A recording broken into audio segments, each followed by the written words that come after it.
I'm Alexandra O'Neill, the Membership and Event Manager for the Wolfsonian FIU. Tonight, I'm joined by two familiar faces to the Wolfsonian family, Marianne Lamonica and Richard Miltner.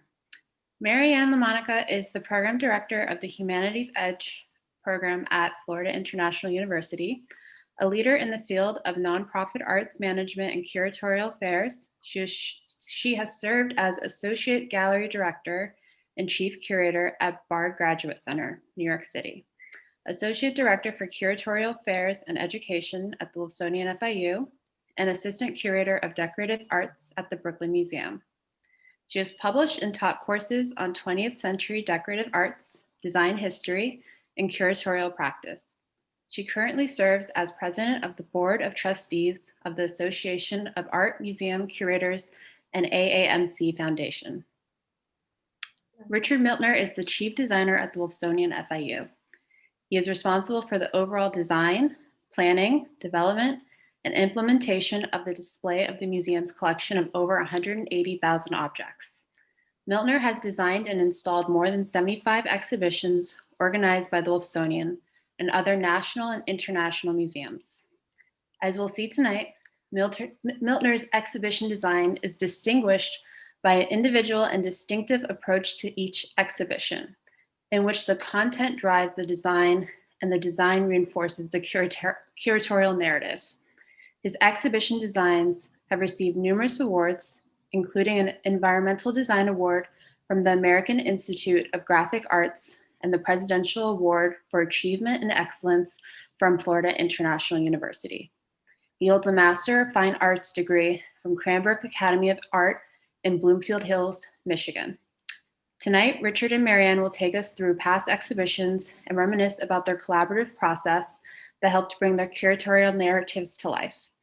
Thank you for joining us tonight, Marianne and Richard. Thank you, Alex. And hi, everyone. I'm so thrilled to be here to talk with Richard and to see all of you. I've had such a great and warm welcome from my friends and family at the Wolfsonian and at FIU over the past few weeks that I'm back in Miami. This opportunity to talk to Richard really gives me the opportunity to look at my own curatorial practice and to understand the changes that have occurred in the field itself broadly, but also in my own approach to doing curatorial work. So Richard, thank you so much for having this conversation with me tonight. And of course, I want to thank Alex, Michael Hughes, and the whole team who brought this webinar together. And I want to thank Mickey Wolfson, of course, and Casey Stedman for their leadership, and happy to be here tonight. I wanted to introduce myself with a few slides to say that I went from graduate school to a position as an assistant curator of decorative arts at the Brooklyn Museum. And those of you who know me know that I'm also from Brooklyn. So I grew up knowing and loving the Brooklyn Museum and being familiar with their period rooms. And this is the Weigelt room, which is, as you can see, an beautiful Art Deco room from about 1928, 1930, with a lacquer panel by Jean Dunand. And, you know, I knew all of this work before I even understood what was decorative arts and design and Art Deco. And so working at the Brooklyn Museum was an amazing opportunity for me. And when I was in graduate school, I was a guide for the Machine Age in America show. And these are just two slides, poor slides, I'm sorry, they're from the internet, of that exhibition. But you can see the installation design, which was intended to give a very large gallery some context for the streamlined Art Deco work that was presented in that exhibition. One of my first small exhibitions at the museum was about biomorphism and organic design. And these are like typical cases that you would see in the art museum and the way the work was presented. Before I left the museum and came to work at the Wolfsonian, I was involved with a major exhibition by the American artist Joseph Kosuth which was organized in opposition or as a sort of activist moment against the situation with the National Endowment for the Arts that was being critical of some of the artists at the time who they felt did not deserve the support of the federal government in their art practices. And this show, working with an artist, really gave me a completely new perspective about how one could use the juxtaposition of works and to really create an alternative narrative to the ones that I was accustomed to in a traditional art museum. And these are some views of that show. I hope some of you are familiar with it. It really was one of these first milestone shows where an artist intervened in the collection and created his own narrative. And then in 1993, it's hard to believe, it's so long ago, I was invited by then Wolfsonian director Peggy Lohr and the chief curator Wendy Kaplan to come work at the Wolfsonian as assistant curator and to begin to work on the fellowship program. Anyway, at that time we were working towards the inaugural exhibition, which opened in 1995. And this exhibition was designed by an outside designer, Elroy Quenroe, and Richard might want to say something about that. But you can see that it follows the kind of traditional approach of a big museum like the Brooklyn Museum.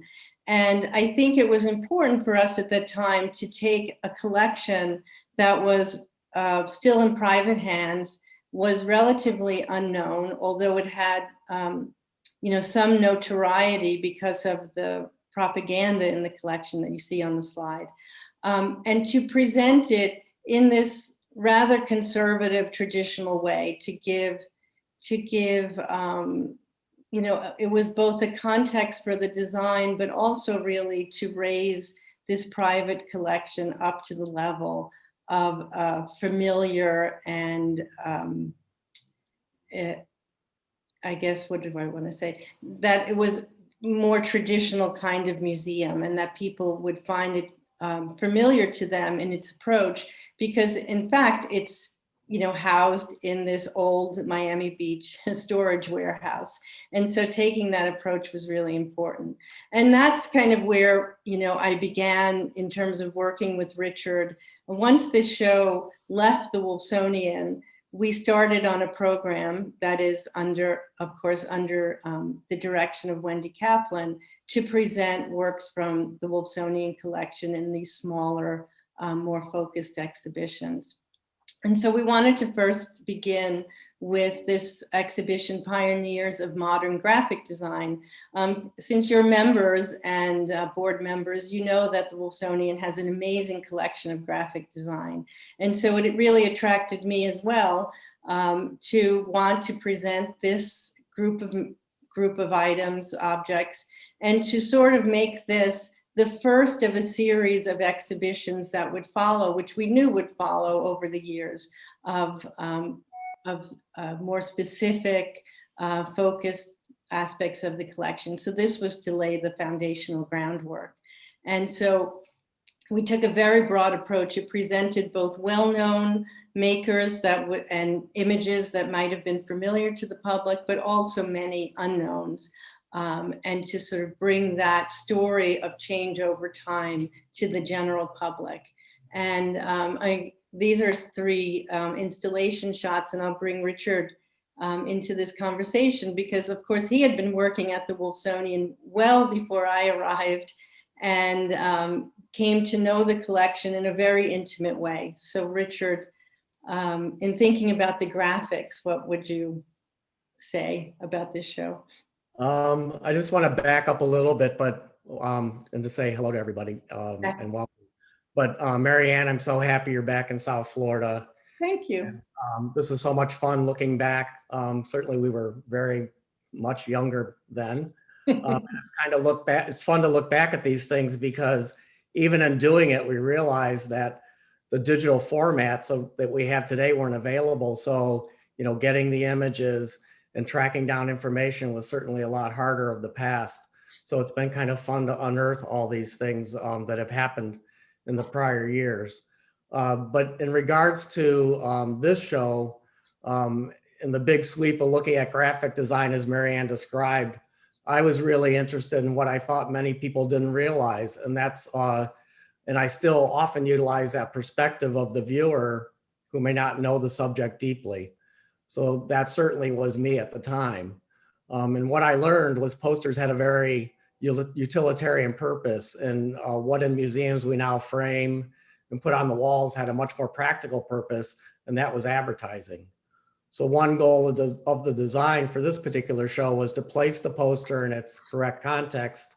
As you can see in the image on the left, where there's a black and white large photo mural, we used to call them when back in the day, that shows a festoon building from New York City, and it shows exactly how the poster was used. And I thought also by presenting it, taking one of the posters and attaching it to our architecture, which is a little hard to see, but it's up in the ceiling there in the coffer and in the slanted ceiling, attaching it out of context would at least give the viewer an indication that, you know, certainly it wasn't meant to be hung at 58 inches and viewed in a frame straight on. Marianne also wanted to provide an opportunity for the visitor to learn about poster production and typography. So we took the opportunity to put one of the posters up on a little stand in the left corner or the right corner of the second slide on the top. As you can see, it was mounted off the wall on a stand, and it had sidebar notes on it. So it really was a teaching tool to learn how the posters were printed and made.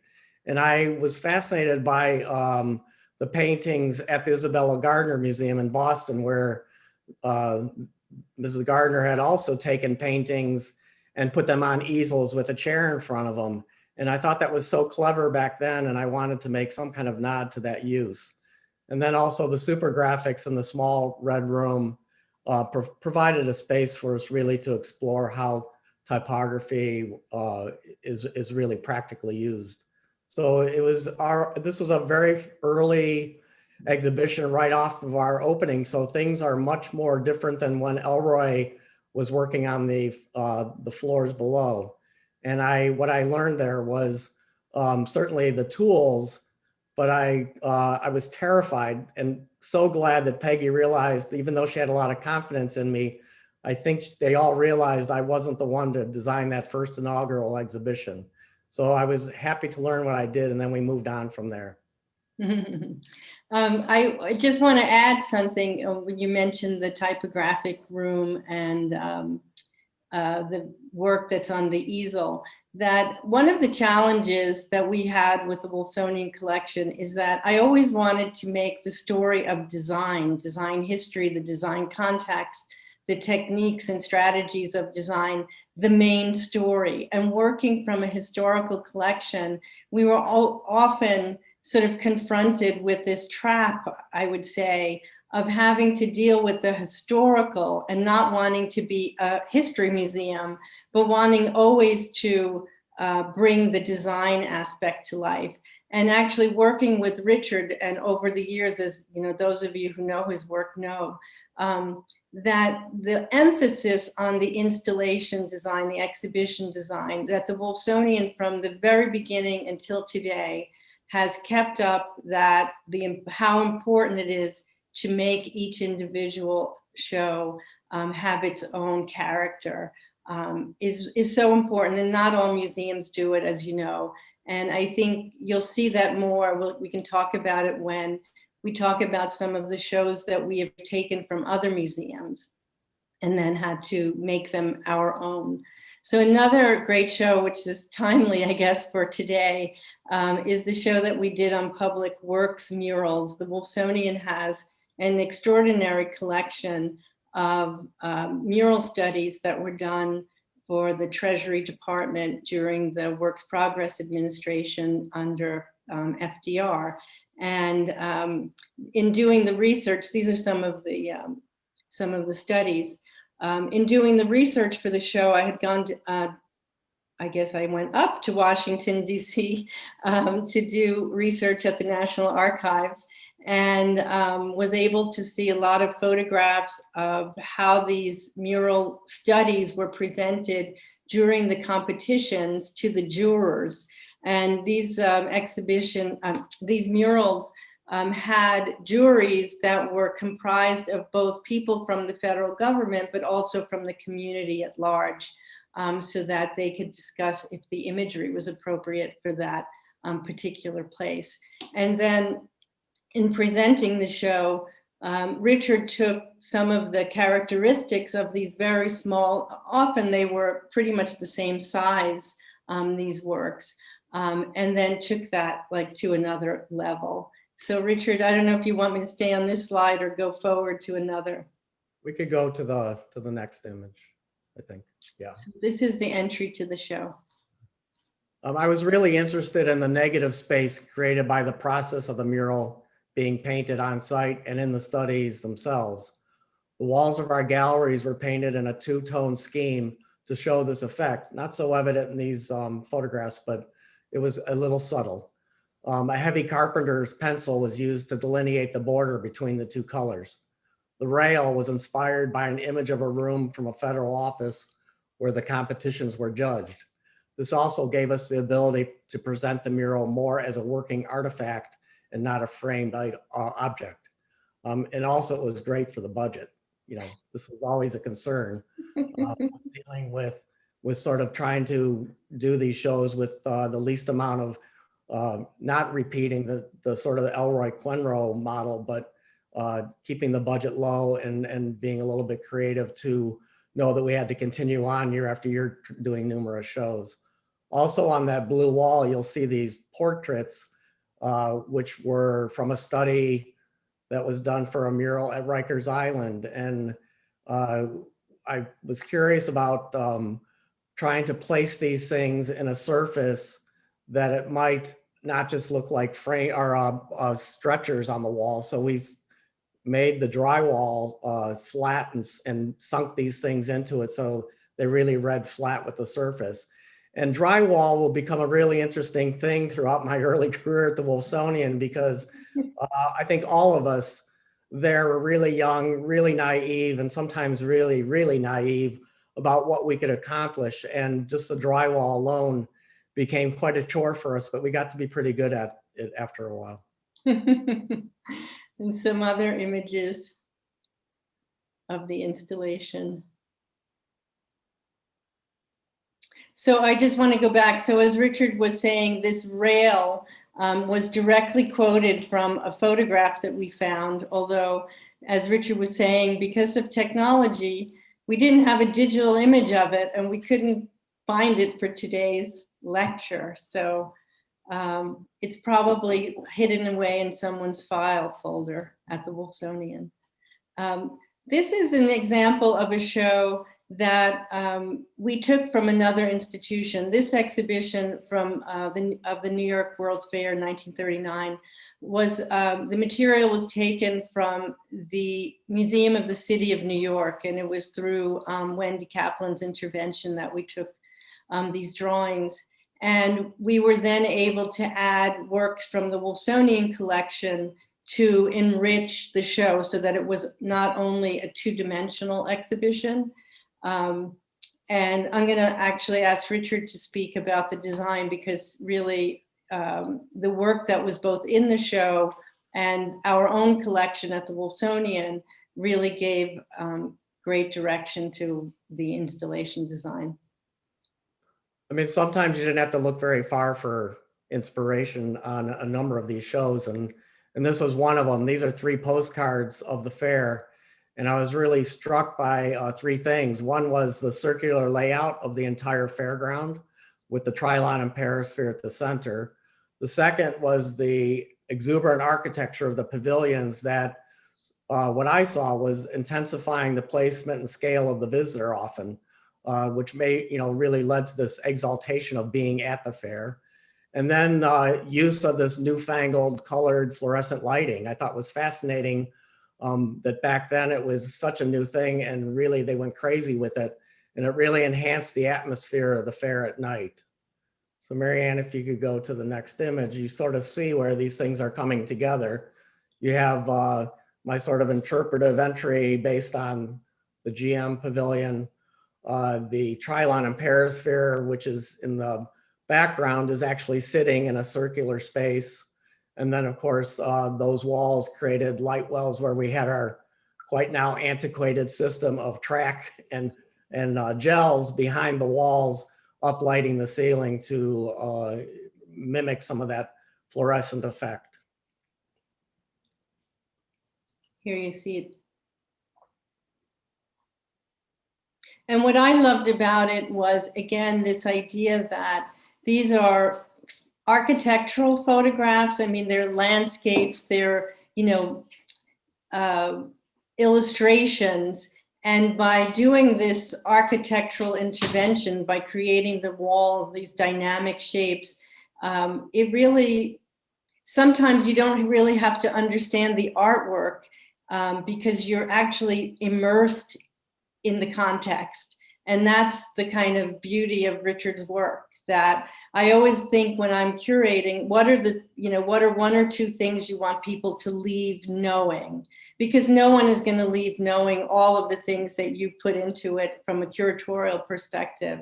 But even, having this additional expressive architecture allows for a person to leave the exhibition knowing something that they didn't know before, just through that that physical experience. And this was also a fun thing that Richard devised. This was in the lobby. Richard, do you want to say more about it? Well, just the image was so compelling, especially, seeing what they had done, and it was just great. So I thought we should try to do something to create a photo op in our lobby. So I did notice there was this giant ball, I think it's fiberglass, sitting in the lobby of one of the old hotels on Ocean Drive. And I think it was through Kathy, we were able to track it down, the owner, and they gave it to us. And that started the whole thing off, because obviously it would have been really difficult to create the ball, but we could create the Trilon. So anyways, we just wanted really to provide some kind of activity to augment the show, which later became sort of something that continued on. I just also wanted to mention the drywall again upstairs that we saw in the rounded, we're moving into curved drywall now. Another show that we borrowed from the Museum of Art in Trento and Rovereto in Italy is the work of Fortunato De Pero, the futurist artist, designer. And this was a really fun show because the work was so diverse, but it also made for, well, first of all, it was presented on 2 floors. So it created its own issues in terms of design, but it also was a lot of fun because we had such, his work was such an inspiration to us.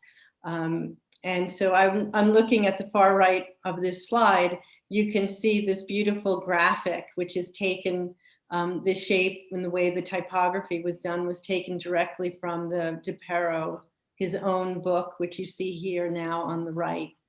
And Richard, you probably want to say more about that. Well, it's just, I learned quite a few things by looking at his work and was able to visit his studio home in Italy. So it really, was, it drastically altered my own take on so many things. And as the plan developed, I tried to incorporate these things into the exhibition design. And there were so many, I had to really try to cut it down. But one, as Marianne has mentioned, was the graphics, and using them so directly. They were, the text panels were almost impossible to read. But I think we wanted to make the commitment to it, and they were very laborious, but it lent that whole idea of really turning things on turning things in such a way that it really questioned. And that's what the futurists were all about. So we really made that commitment and stuck with it. And then the next image, I think, I noticed that a couple other things that he would do frequently, and do the unexpected. So we took the smallest works in the show, these small advertisements, and placed them in the most unusual place or unlikely place in this 2-story space with a large volume, giving it a very unusual visual context. And then turning around and taking one of the images and painting it as a super graphic on the floor to reverse the process. It was kind of a nice experience to walk into the room and see these very small things in a large space with a beautiful light coming in the window. It was really nice. And then we also looked closely at sort of his stuff, and because it was on 2 floors, we needed to have a wayfinding device when you got off the elevator to push you into the 2-story space. So we used this image of him and a print that he did, which I thought it was wallpaper, or we made it into wallpaper anyway. I think this square, if one thinks of it as a square with his name repeated, was a page in his book, the book that really, as you see here, the De Pero Futurista, which was a kind of his own self-published advertisement for his work. And I believe we copied that page and we made it we did real printmaking. And then we pasted it to the wall in the gallery. So it really gave the quality of an early 20th century wheat pasted poster on the wall. So it had, again, this kind of visceral quality that the slides can't really describe for us. But, and even, I'm sorry, I'm going to go backwards, but, this slide doesn't describe what it felt like to be in that room with those small works and this giant graphic, and also to be able to see it from above. When you were on the top floor, 7th floor, looking down. So it really had this sort of wonderful quality. And as Richard said, to enhance one's understanding of an artist like De Pero, who was about critiquing the status quo and finding new ways and to express himself. And these things are also very dynamic and beautifully rendered. This one may look a little more subtle, but it's really what I learned. Another thing I learned from him was take a risk with illusion. And this, I think it's a drawing, a gouache or something, if in the center of the image, is actually in one of those 2-story spaces. And it's the way that it's mounted, it's floating in space and it's swung out from the wall on a piano hinge. So you would view it from the 7th floor, but it's actually not in the gallery space. This would be sort of typical of something he would do. And then lastly, we built a stage for the puppets and had local artist Michelle Weinberg help us with sort of the ornamentation around the edges.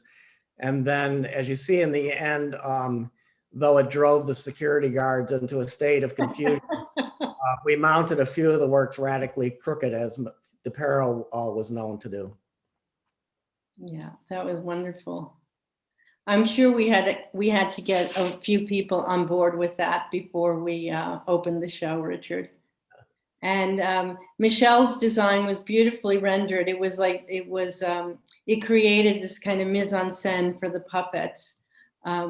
Another show which really was a landmark, I believe, for the Wolfsonian, and it traveled, as you see, to the Gray and to Smart. We worked on this with Eric DeLuhosh, Wendy Kaplan, of course, led the team, and James Weschler. But the works were from our collection primarily. And this De Wetzel is Carol Taiga's journal that he edited and was part of this group called De Wetzel in Czechoslovakia. And what's interesting is that the group, as part of the modernist avant-garde movement, used this symbol of the circle or the sphere, or however you want to describe it, as the leitmotif of their work. And Richard then took that and incorporated it into the design of the show, and a lot more.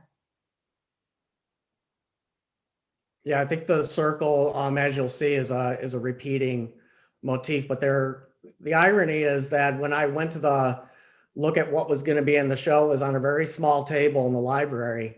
And I was a little sort of shocked because I knew it was library material, but I didn't really understand the scale or what the material was. So to be able to create, to look at it closely and then create an environment for which it could be housed in was really fun. But like DePero, Tygo was a multifaceted designer. And I was fascinated by a couple of things. And one was this idea of his architectural theories.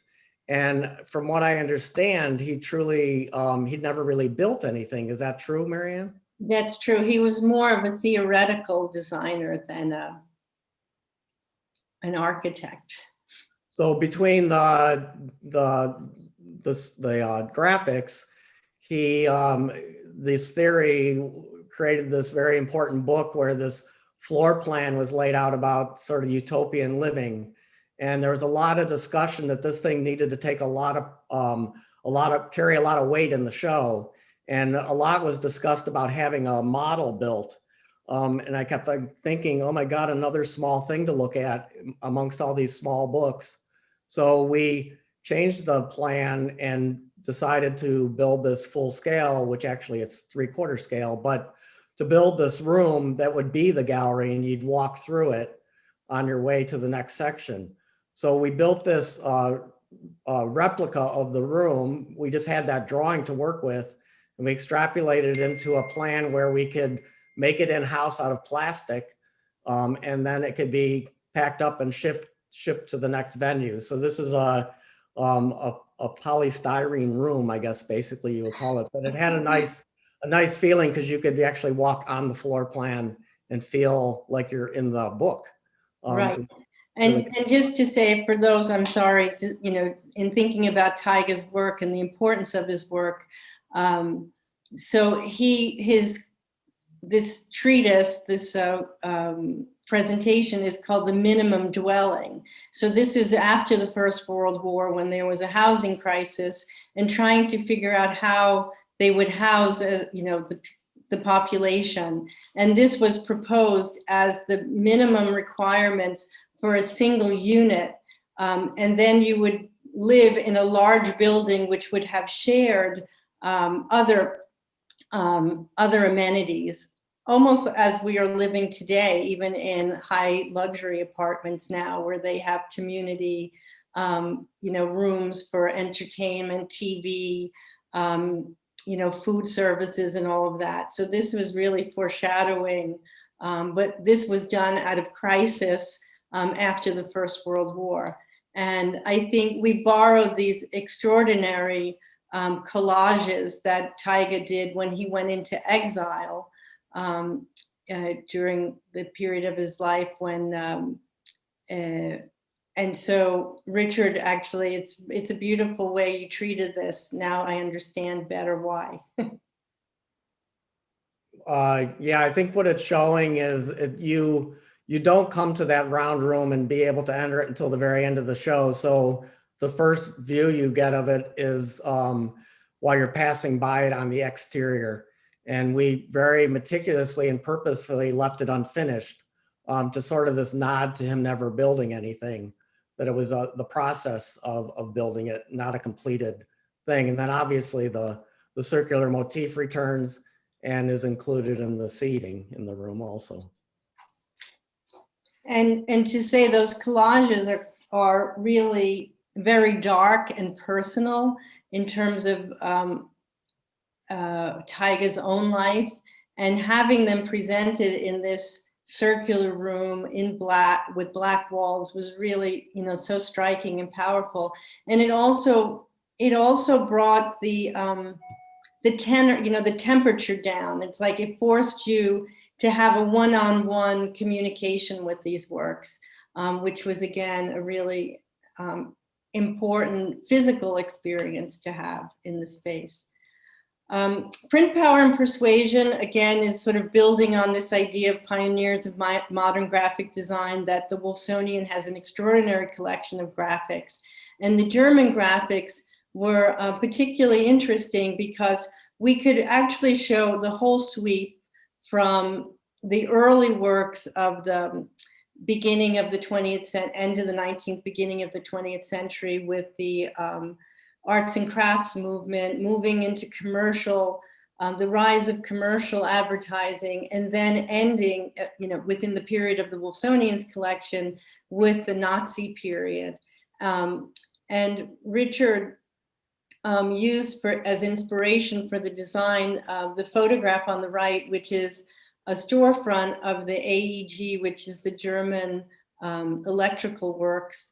It's sort of like, and it was designed by Peter Behrens, who's considered the forefather of industrial design. So Peter Behrens was originally an artist, moved into design, and he designed everything for the AEG, from the typography to the objects that they made, tea kettles and other kinds of electrical appliances, as well as doing the whole program of design, including the shop. So this sort of represents what at that time we would refer to as the Gesamtkunstwerk, the total work of art, all wrapped up in this design program that Peter Behrens initiated for the AEG. And Marianne, didn't he also design the factory? And the factory, yes. It's really crazy. Yeah. Yes, also the factory. So, Richard, you might want to say something here or move ahead to the next. I mean, it's pretty obvious what's going on, but Okay. later what happens that we want to talk about. So then again, there were a lot of, towards the end of the show, so it went through arts and crafts, commercial design, this avant-garde, and then to the Nazi period. And Richard followed that story along, again, looking at the storefront and using that as the motif. Yeah, using that column and lintel system in the first, at the entryway, and then making a version of it to divide the gallery behind it. And the left slide, you see it sort of rigidly placed in the room. And then by the time you get to the other side, that same kind of structure takes a much more aggressive approach and is kind of foreboding in the room. And it's really kind of foreshadowing what's about to happen, having to do with the material as Hitler came to power.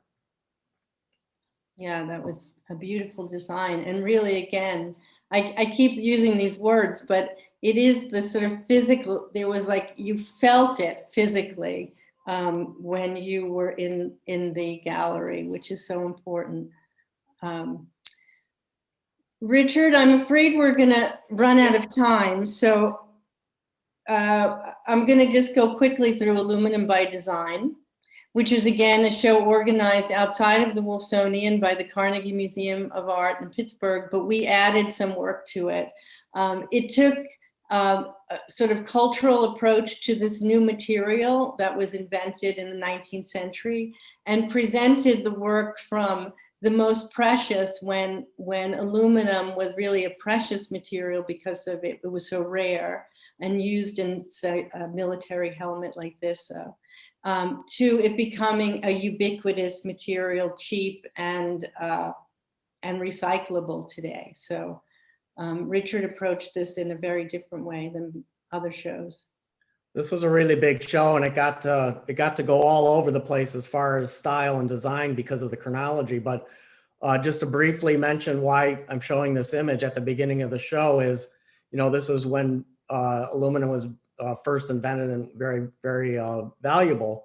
But to be placed in that spot you see in the middle of the second room was, I think, Marianne, you go to the next slide, this very large sculpture of Eros that from Piccadilly, a replica of the Eros from Piccadilly Circus in London. And so we had spent months prior designing the space and building it, and the crate arrived and we went to place the sculpture and it would not fit into the building even after 2 days of trying to get it every which way up there. So we had to abandon that idea and ironically put in its place this 3-inch test tube on the left, which is a very important contextual story about how aluminum was invented. So it's just, as you can see, it's not very compelling to look at. So we did sort of engage a little bit more leeway with describing how the invention of aluminum happened, but certainly didn't have that view from the elevator that I had hoped for. Some things do go wrong, but we came up with a way to tell a different story. And actually it was quite fun because it's hard to see in this slide, but that test tube was kind of almost floating in the air in this room of other really incredible objects, as you can see in the background. Richard, I'm going to go through these, okay? Yeah. Notice the drywall. More drywall, appropriate to we move through chronological period. The design changed as well. I wanted to get to this show, Emperors du Hoi Polloi, which is a portrait show. And I have to say, and I don't know if there are members on the call that remember this, but I remember people coming up to me and saying, oh my God, we had no idea that the Wolfsonian had all of this fine art. And that was actually one of the reasons I wanted to do the show. We wanted to show that we also had paintings and sculpture and fine art prints. And we took the approach of looking at portraiture. Of course, because it's the Wolfsonian collection and Mickey's collecting, the characters, the personalities that were represented were quite, are very specific, and there were stories to tell about each of them. But it did present traditional portraiture as well as some other more avant-garde, as all of you know, with our Mussolini head, for example. But actually, it gave Richard this opportunity. We did one part of the exhibition, which was about the cult of the leader. And we had a huge amount of material about the Duce. And we called it the Duce Mania. And Richard presented the Duce in this amazing environment.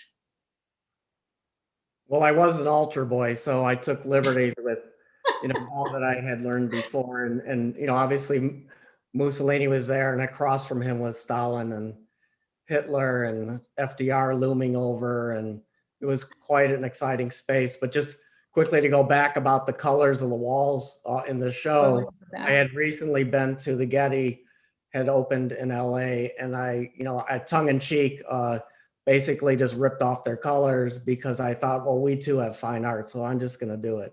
So, and just to say, I'm going to go back here. Richard mentioned the FDR looming over the Duce part of the exhibition, and you could see it had 3 steps, and you had to walk up to this. It was kind of like this cult altar. But the detox to that was on the slide on the far right. We ended the show with these satirical objects that we have in the collection that lampoon these political leaders. This is a really incredible show. Again, I would say within the umbrella of graphics, but also fine arts graphics. This was the work of Koizumi, a Japanese printmaker who was working in the 1920s and 30s. And he did 100 views of Tokyo, based, of course, on the famous 19th century Hiroshige 100 views of Edo, also Tokyo, the imperial capital. And as with Taiga, I think, Richard, this presented that kind of similar problem where all of the prints are the same size, so that on the one hand, there are rich stories to tell about what these images mean in terms of modernity and traditions, Japanese traditions, but also how to make it come alive in our space. We could go pretty quickly with this, but many people had looked at the Katsura Imperial Villa in Kyoto, so I too I was there at some point and did use these images from there. You could go quickly through these, Marianne, and just really, again, use them to reinterpret the galleries, because with Japanese traditions, they bridge the past and they maintain tradition. So it seemed appropriate to just keep going with it, and really brought down the scale of the room. I got rid of the plexiglass views from the cases and just tried to show it more as a handcrafted assemblage.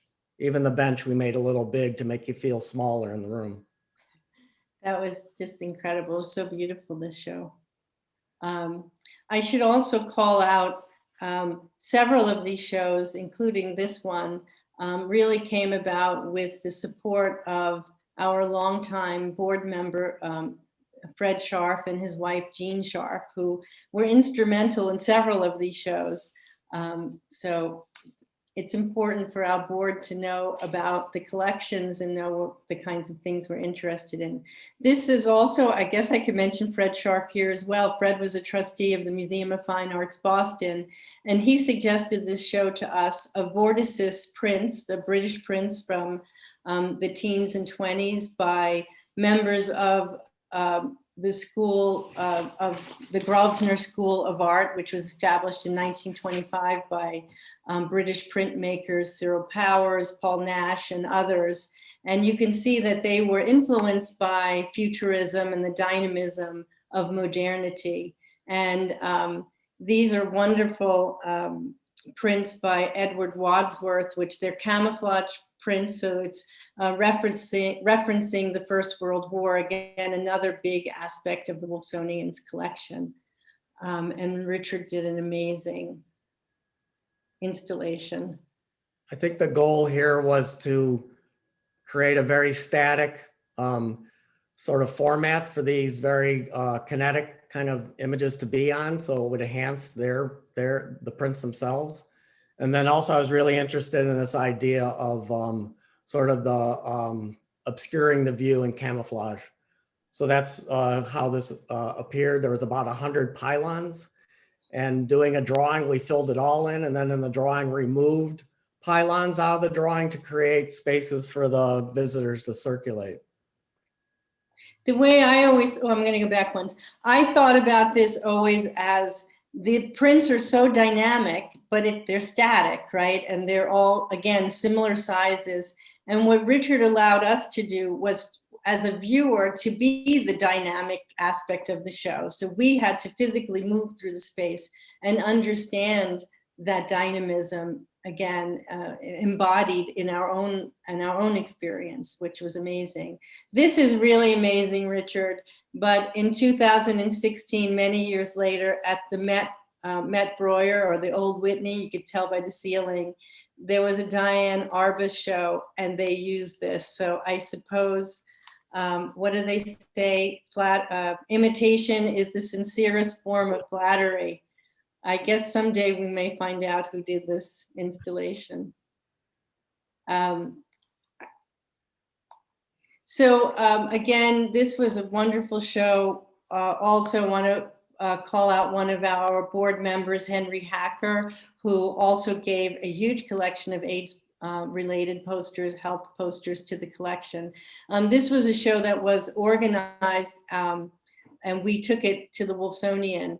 And you know, it was essentially another graphic design show, this one with a different theme, a different time period. Of course, it's more contemporary than the Wolfsonian had done before. And Richard took a really interesting approach to the design, and you can see here his inspiration. Yeah, the quilt had a very mathematic formula when it was conceived in 1985, these 3 by 6 foot, the size of an average grave, and then assembled into the group would be 12 by 12. And that became our boxes or mounting devices that you see that go on the wall and then onto the floor to start to sort of relate it back to the mall. And then we also, using the pod, took a kind of activist, it's kind of 2 things, an activist approach to give the statistics of what was still happening with the AIDS epidemic, and also to provide in this small room a space for engagement and perhaps for mourning and celebration. And each, you were invited to put the ribbon on the wall. You could write a note, you could see a little, maybe you can barely see it, but people have written on the wall names or other sentiments there. It was really powerful. And this is the view. Just the idea of the ribbon, which was conceived in 1991, was a design. I mean, it really talks about exactly what we're discussing is design. And it came, what I thought was so interesting, the simple, easy to reproduce symbol came with instructions: cut ribbon to 6 inches, fold into inverted V shape, use a safety pin to adhere to clothing. You know, it's just amazing that now there's, you know, we use ribbons a lot for all different kinds of issues, but, you know, to know that this is really a design, a really important. And it had an important moment of it first being used.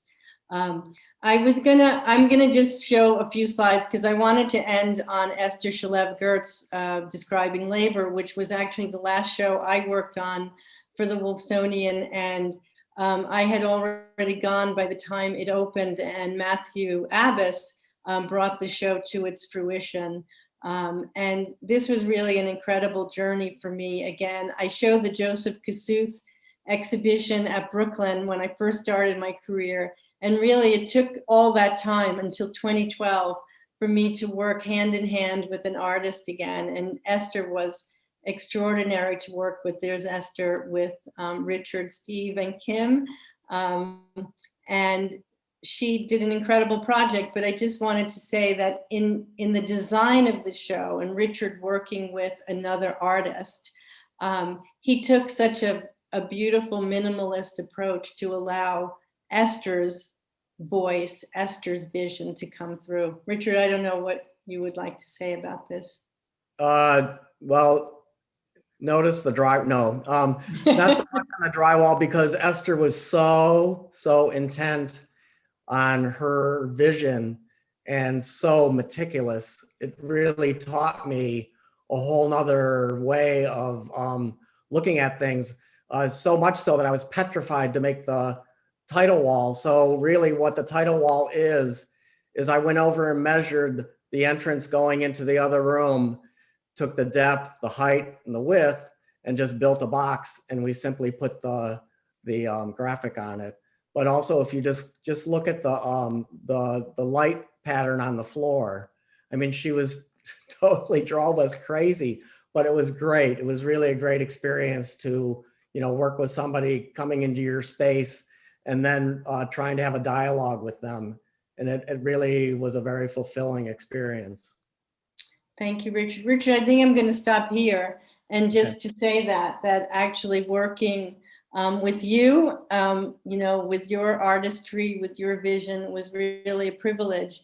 And, you know, this show, 2012, 2013, you know, showed all of us, I think, how much we can continue to stretch and grow and see things in a different way. And, you know, there are so many inputs to the design and to curatorial narrative that, you know, we're always growing and always hopefully changing to meet the needs of our audiences as they change. So thank you, Richard. And it's such a pleasure to talk to you. So I know we want to take some questions from the audience, so I wanted to leave time. And I don't know how we do that, Alex, but I'll leave that to you. Yes, so at this time, we're going to open up for Q&A. So if you have a question for Marianne and Richard, please use the Q&A button below towards the right hand of the Zoom screen. Marianne and Richard, thank you so much for going through this. I know 45 minutes is not really enough, and I'm pretty sure I can speak for everyone when we say that we want more. But also, Marianne, you really touched on something that was really important to me about being in an exhibition space and being immersed in the context and highlighting the importance of the physical experience. I think the success of a good exhibition is when you can feel it, you know, not only emotionally, but physically as well. Thank you. Well, thank Richard. Thank a lot of people. Yeah. A lot of people are involved, that's for sure. He has to deal with the drywall. Yeah. Well, that'd be Billy. Oh, yes, and Billy too. I have a question from John. It says, Richard, I've known you for a long time, but I realized today that I have no idea how you got started designing exhibitions. Did you learn on the job with Elroy, or did you have some earlier training or experience? Good question. Just briefly, I think after I got out of graduate school, I had 4 jobs, none of them having to do with anything I learned at graduate school, but one of them was a residential contractor, helping a residential contractor. And when I came to the Wolfsonian, I was working directly with the collection and all that had to be done in the early years. And I think Peggy had always thought I had some talent. And like I said, I was terrified they were going to ask me to design the inaugural show. So no, I hadn't had any experience really with exhibition design, but it was a quick learn, and we jumped right in with in 1997. Also in the chat, I just want to highlight that we are receiving a lot of really great comments and feedback about the presentation, about seeing you guys. A lot of people are happy that Marianne is back. Thank you. So I just Glad want to be back. I hope the pandemic ends soon so I could see people in person. We have another question from Dawn. It's for both of you. How has your concept of creating and designing exhibits changed over the years? Also, have you seen the new Van Gogh Alive exhibits in Paris and at the Dali Museum in St. Pete? They're more experimental than scholarly.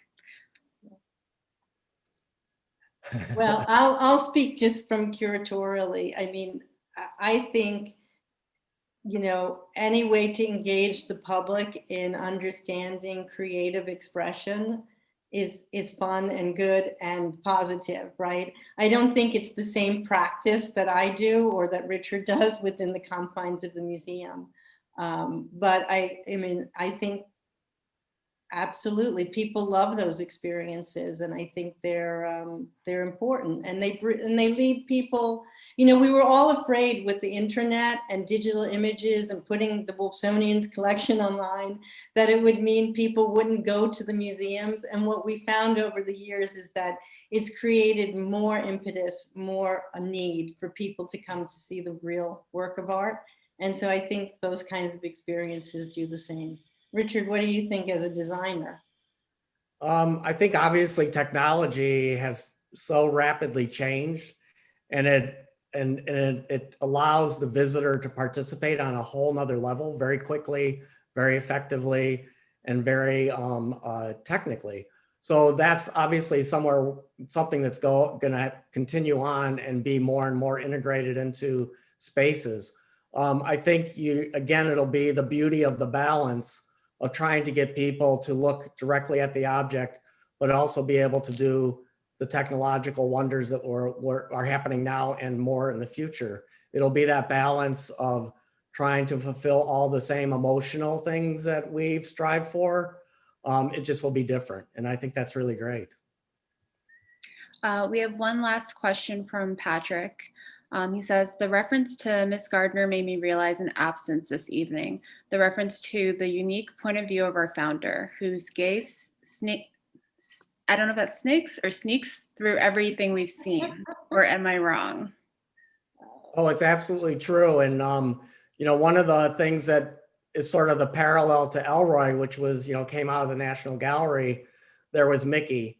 And Mickey often would come up, as I've spoken before about, would come up with crazy ideas, and the crazy after a while didn't seem so crazy. And I think if it wasn't for Mickey's initiating so many things that were out of the norm, starting with even displaying all this stuff together in one room. I don't know if you realize, but museums really weren't mixing material like this. The Wolfsonian was an early one out to take furniture and decorative arts and paintings and make it all into one narrative story in a singular room. So, I mean, there were so many things along the way that the precedents were set by Mickey and continues on till today. And he's still telling me great ideas that I do listen to. Well, I'm going to say so yes, absolutely, of course. I mean, I tried to say that things like the portrait show were really about Mickey's vision to a certain degree, but so was all of it, collecting the mural studies, all of these things. But I want to say something that, what was so great working with Mickey is that, as Richard said, he would come up with great, amazing ideas. We'd always ask him, what could he tell us about the artworks? What did he remember? Where did he find it?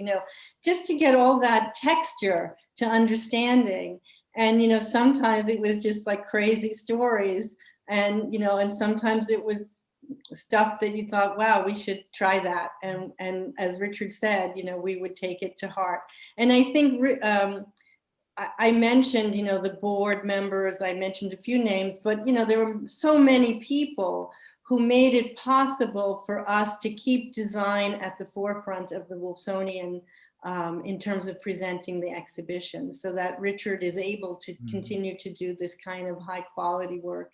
It's not being done elsewhere. And that's a tribute to Mickey, to our past directors, to, and to everyone, the board and people who work at the Wolfsonian. So it really is a privilege because you don't see it everywhere. And I have to say, I worked with other designers, of course, so has Wendy and Sarah Schleining and all the, curators here who are here, Shoshana and Sylvia and John. But, Richard really does bring something extraordinary to the table, and we should all remember that. So I feel really privileged to work with him, even though I will end by saying, he rolls his eyes a lot at me when I propose an idea. Right, Richard? Sometimes. Well, I want to thank you, Marianne and Richard, for just taking us on a really wonderful design heavy journey. And I want to thank our attendees for attending the program tonight. If you'd like to stay up to date with all things Wolfsonian, please check out our website at wolfsonian.org, and we'll see you next time. Good night. Thank you. Good night. Good to see everybody.